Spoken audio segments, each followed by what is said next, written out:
ชีวิตคือการเดินทางแล่นยาว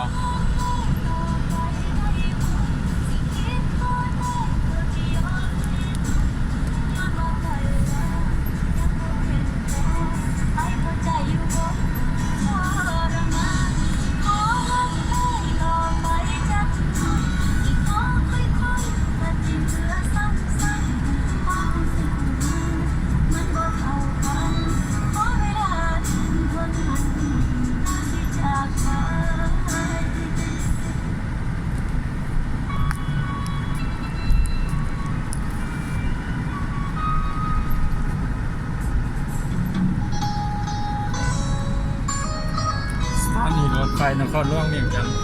เลี้ยวซ้าย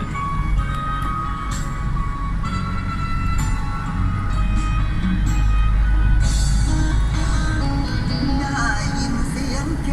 นดังร้อยละแนนมาจากแม่ฉัน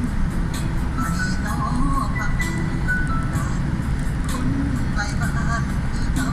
ว่าน้องทำนองลายลองลายสาวสิกินใจให้ขึ้นก่อหลายสิ่งที่รออยู่ในความจำ นับแต่ความจน